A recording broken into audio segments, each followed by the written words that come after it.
Pas.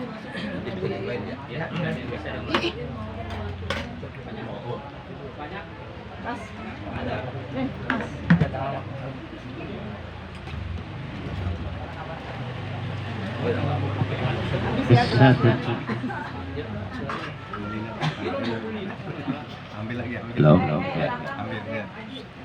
Mas, indah. Ada airnya. Assalamualaikum warahmatullahi wabarakatuh.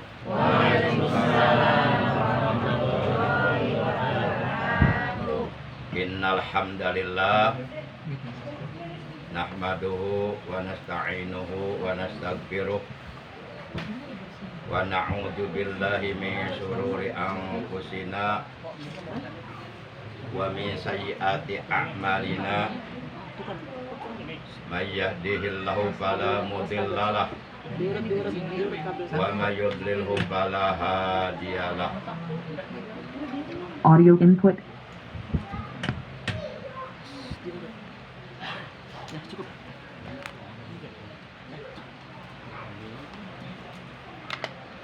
Asyhadu an la ilaha illallah wahdahu la syarikalah Punya kalian. wa asyhadu anna sayyidana Muhammadan abduhu wa rasuluh alladzi la nabiyya wa la rasula ba'dah. Allahumma shalli wa sallim wa barik ala hadan nabiyil karim war rasulis sanadil azim sayyidina wa habibina wa syafi'ina wa qurrati a'yunina wa maulana Muhammad wa ala alihi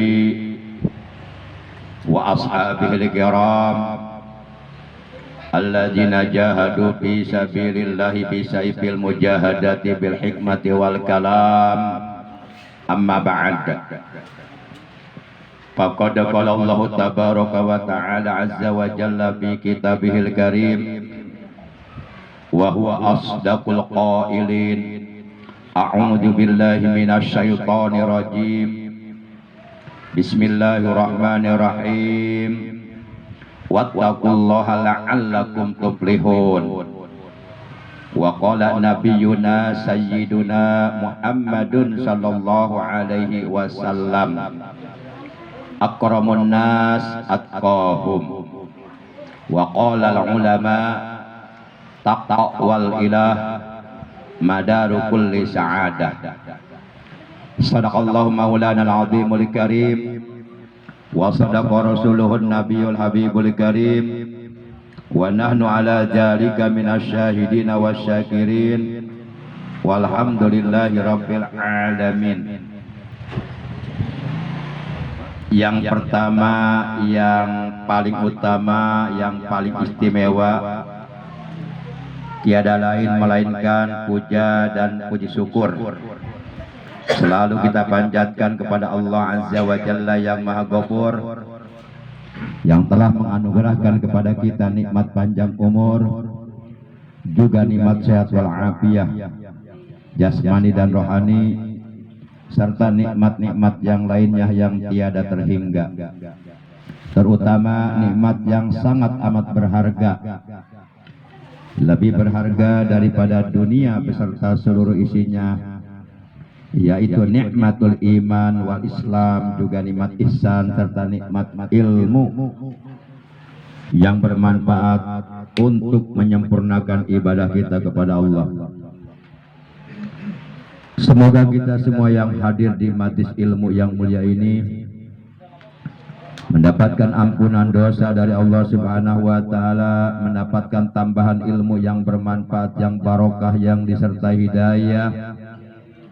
Segala urusan kita, baik urusan dunia, terlebih-lebih urusan akhirat, oleh Allah diberikan kemudahan dan kelancaran, diberikan keselamatan, keberkahan, kebahagiaan dunia dan akhirat. Amin ya Allah ya Rabbal alamin. Salawat teriring salam semoga tetap dilimpahkan selalu atas panutan kita yang mulia, baginda tercinta uswatun hasanah, suri tauladan yang paling baik untuk kita contoh akhlak dan ibadahnya. Manusia yang paling mulia dimuliakan oleh Allah yang maha mulia, manusia yang paling dicintai oleh Allah, yakni Nabi besar Muhammad sallallahu alaihi wasallam beserta seluruh keluarga beliau, para sahabat beliau dan seluruh pengikut beliau, terutama pengikut beliau yang tetap cinta kepada beliau, yang tetap setia kepada beliau, yang tetap istiqomah secara kontinu, secara istimrar, menjalankan segala perintah beliau, mengamalkan sunnah-sunnah beliau, melaksanakan wasiat-wasiat beliau, dan mensiarkan, mengagungkan sekaligus mempertahankan ajaran Islam yang telah diajarkan oleh beliau. Semoga kelak di hari kiamat kita semua yang hadir, juga keluarga kita, saudara-saudara kita, sahabat-sahabat kita, mendapatkan syafaatul ujma dari beliau, mendapatkan air telaga beliau di hari kiamat, dikumpulkan di hari kiamat bersama rombongan para siddiqin, para syuhada, para solihin. Amin ya Allah ya Rabbal alamin.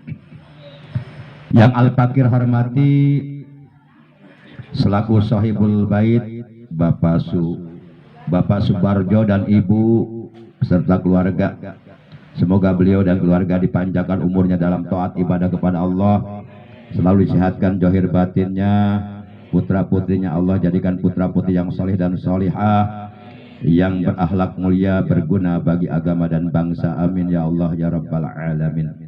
Juga Bapak Joko, dengan wasilah beliau hari ini, siang ini saya bisa hadir, bisa silaturahim dengan bapak-bapak, ibu-ibu dalam rangka taklim per 3 bulan ya, reuni taklim per 3 bulan SMA 56 tahun 83 ya. Benar? Kok tahu? Iya, saya tadi makan sudah dikasih tahu sama tempe. Alhamdulillah. Bapak-bapak, ibu yang hadir semuanya, mudah-mudahan selalu disehatkan oleh Allah, dijauhkan dari berbagai macam penyakit, dari berbagai macam keburukan, dan selalu didekatkan oleh Allah kepada kebaikan-kebaikan, kepada hal-hal yang bermanfaat. Amin ya Allah ya Rabbal alamin. Mohon maaf kalau saya Al-Fakir tidak bisa menyebutkan namanya satu persatu karena memang belum kenal semua. Jadi harus kenalan dulu ya. Nama saya Saifuddin. Saya pimpinan Pondok Pesantren Al-Amin, Kampung Cibedug, RT 04 RW 02, Desa Cibarusah Jaya, Kecamatan Cibarusah, Kabupaten Bekasi. Saya sama Pak Joko ini sudah kenal lama karena beliau pernah tinggal di komplek TNI AD Bumi Cibarusah Asri di Bekang ya, di RT 05. Beliau salah seorang pengurus Musola Nur Hidayah, dan di musola tersebut saya ngisi rutinan sampai sekarang udah hampir 12 tahun ya, ada ya, kurang lebih ya. Alhamdulillah dengan wasilah Pak Joko saya bisa hadir, bisa silaturahim dengan bapak-bapak. Mudah-mudahan dengan barokah silaturahim, dengan barokah kita duduk di majelis ilmu di taman sorga yang ada dalam dunia, mudah-mudahan kelak di hari kiamat kita oleh Allah dikumpulkan di bawah arasnya Allah, mendapatkan nikmat-nikmat Allah, dan mudah-mudahan mendapatkan keselamatan, kebahagiaan sampai akhirnya masuk ke dalam sorga. Amin ya Allah ya Rabbal alamin. Bapak Ibu yang dimuliakan oleh Allah, rahimakumullah wa rahimakunallah, hadakumullah wa hadakunallah, hafizakumullah wa hafizakunallah. Insyaallah materi pengajian kita siang hari ini, Al-Fakir ingin menyampaikan pembahasan ilmu fikih, terutama perkara yang sangat amat erat hubungannya, yang sangat amat erat kaitannya dengan masalah sholat fardu 5 waktu. Karena sholat fardu 5 waktu ini Bapak Ibu menjadi tolok ukur, menjadi barometer, menjadi patokan terhadap diterima atau tidaknya segala amal kebaikan yang kita lakukan, diterima atau tidaknya segala amal soleh, amal ibadah yang lainnya yang kita lakukan selama kita hidup di alam dunia, dari mulai mukallaf sampai meninggal dunia, itu sangat amat bergantung kepada sholat fardu 5 waktunya. Jadi kalau sholat fardu 5 waktunya diterima, maka lalu kemudian amal-amal yang lainnya baru akan diperiksa dan akan diberikan pahalanya masing-masing di dalam surga. Namun sebaliknya, apabila sholat fardu 5 waktunya tidak diterima oleh Allah, maka tentu amal-amal yang lainnya menjadi sia-sia. Sehingga dalam sebuah hadis baginda kita yang mulia tercinta, Nabi Agung, Nabi besar Muhammad SAW, beliau telah bersabda, awalu ma yungdaru fihi min amalil abdi shalah. Yang paling awal, yang paling pertama kali amal yang akan diperiksa oleh Allah pada hari kiamat dari amalnya seorang hamba adalah sholatnya. Yang dimaksud di sini adalah tentu sholat fardu 5 waktu yang telah dipardukan, yang telah diwajibkan oleh Allah dari semenjak tahun 1 sebelum hijrah, ketika Rasulullah diisrokan dan dimirajkan, beliau menerima perintah sholat secara langsung. Kemudian Fa'ija kubilat minhu nujira fima baqiya min amali, maka apabila sholatnya diterima, maka barulah amal-amal yang lainnya, kebaikan-kebaikan yang lainnya, ibadah-ibadah yang lainnya baru akan diperiksa kalau sholatnya diterima. Sebaliknya kata beliau, fa'il lam tuqbal minhu lam yunjor fi syai'im min amali. Dan apabila tidak diterima, lam tuqbal, tidak diterima sholatnya minhu dari si hamba Allah tersebut, lam yunjor fi syai'im min amali, maka sedikit pun sama sekali amal-amal yang lainnya tidak diperiksa. Jangankan diberikan pahalanya masing-masing, diperiksa pun tidak. Artinya apa? Menjadi sia-sia. Maka oleh karenanya setiap kita sebagai orang yang beriman kepada Allah dan Rasulnya, setiap kita sebagai orang muslim diwajibkan, diperintahkan untuk menjaga, memelihara sholat fardu 5 waktu. Jangan sampai dilalaikan, diabaikan, jangan sampai dianggap remeh. Sebagaimana firman Allah dalam Al-Quran, hafidhu ala salawati wa salatil wusta wa qumu lillahi qanitin. Kata Allah dalam ayat ini, jagalah oleh kalian sholat kalian. Maksudnya sholat fardu 5 waktu yang telah diwajibkan oleh Allah kepada kita. Dan sholat wusta menurut sebagian para mufassirin, para ulama yang berkompeten di bidang ilmu tafsir, adalah yang dimaksud sholat wusta adalah sholat yang berada di pertengahan dari sholat 5 waktu. Jadi hitungannya sholat pertama itu subuh, dikerjakan di waktu pagi. Yang kedua zuhur, yang ketiga asar, yang keempat maghrib, yang kelima isya. Nah, yang berada di tengah sholat asar. Wakumu, dan berdirilah kalian, kata Allah, di dalam sholat kalian, lillahi, karena Allah, semata-mata karena Allah, qanitin, dengan khusyuk. Bapak Ibu yang dimuliakan oleh Allah Subhanahu wa taala,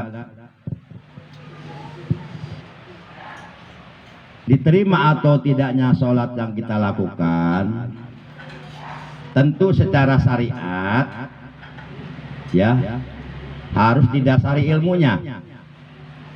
Artinya setiap kita orang Islam harus mempelajari, harus memperdalam ilmu-ilmu yang sangat erat hubungannya dengan sholat, yaitu ilmu fikih ubudiyah. Nah, karena kalau kita bicara tentang sholat, tentu ada syarat-syarat wajib sholat, syarat-syarat sahnya sholat, ada rukun-rukun sholat, ada pembatalan sholat, ada kesunahan-kesunahan sholat. Nah, apabila semuanya itu kita penuhi, tentu oleh hukum dinilai sholat yang kita kerjakan sah. Nah, kalau secara hukum syar'i, secara syariat, sholat yang kita kerjakan oleh hukum dinilai sah, maka insya Allah akan diterima oleh Allah. Ya, kalau sholatnya aja enggak sah, bagaimana diterima? Sah aja enggak kan, gitu. Contoh nih, kita sedang sholat, kemudian baru dapat 2 rakaat, buang angin. Kira-kira sholatnya sah tidak? Batal tidak? Batal ya? Batal apa batal ya? Pakai huruf to bu ya? Bapak taba, to lam sumpah tatol batal. Jadi bukan batal. Jadi bukan pakai ta ya, pakai to, batal. Batal. Nah, seseorang yang sedang melakukan sholat baru dapat 2 rakaat, buang angin, otomatis sholatnya batal. Orang yang sholatnya batal itu dianggap sama aja belum mengerjakan sholat, belum menggugurkan kewajiban sholat. Nah, kalau sholat yang kita kerjakan enggak sah karena tidak memenuhi syarat-syarat sahnya sholat, karena tidak memenuhi rukun-rukunnya sholat dan sebagainya, sama aja kita enggak mengerjakan sholat. Kita pikir kita sholat, padahal ternyata ditinjau secara hukum, ternyata kita belum sholat. Makanya kita bisa melihat mana orang yang sholatnya benar, khusyuk, mana yang tidak. Lihat kelakuannya. Kalau dia ya bisa menjauhi perbuatan-perbuatan maksiat, perbuatan-perbuatan dosa, perbuatan-perbuatan munkarat, perbuatan-perbuatan jolim, perbuatan-perbuatan yang diharamkan oleh Allah dan Rasulnya, dan dia terus beramal soleh, melakukan berbagai macam amal kebaikan, amal yang berfaedah, yang bermanfaat, dan terhadap sesama manusia akhlaknya bagus, ya, itu menunjukkan bahwa sholat yang ia kerjakan selama ini udah benar. Gitu. Karena buah daripada sholat adalah al-amalus sholihah. Samratus sholah tanha anil fahsya'i wal munkar. Sebagaimana firman Allah dalam Al-Quran surah 29 Al-Ankabut juz 21 ayat 45. Allah telah berfirman, wa aqimis shalah innas salata tanha anil fahsya'i wal munkar waladzikrullahi akbar wallahu ya'lamu ma tasnaun. Kata Allah dalam ayat ini, dirikan oleh kamu sholat, karena sesungguhnya sholat yang didirikan dengan benar, memenuhi syarat-syarat sahnya sholat, memenuhi rukun-rukunnya sholat, kesunahan-kesunahan sholatnya dilakukan, pembatalan-pembatalan sholatnya dijauhi, kemudian dia mampu menerjemahkan, mengimplementasikan, mengaplikasikan, merealisasikan seluruh ajaran yang terkandung dalam sholat di dalam kehidupannya sehari-hari, membuahkan amal soleh. Sholat yang dikerjakannya mampu mencegah dirinya dari perbuatan keji dan munkar, itu menunjukkan bahwa sholatnya benar dan insya Allah akan diterima. Jadi kita jangan sampai STMJ, ya. STMJ itu kan kalau jamu itu susu telur madu jahe ya, disingkat STMJ, ya. Ada lagi kuku bima TL, jamu kuku bima TL, pernah dengar ya Pak Ibu? Kuku bima TL itu ada kepanjangannya, kurang kuat bini marah, tahan lama. Apa maksud itu? Saya nggak ngerti itu.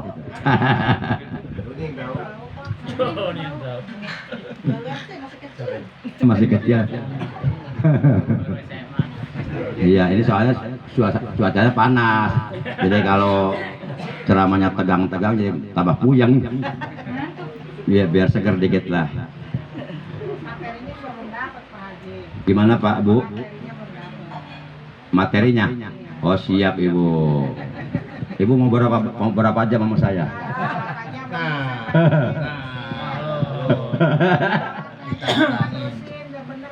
Siap Ibu.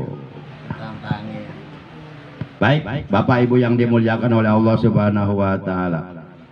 Ya. Nah, sekarang kita masuk materi. Tadi mukadimah aja ya. Mukadimah. Materinya, salah satu di antara syarat sahnya sholat adalah at-taharatu an hadasin wa janabatin.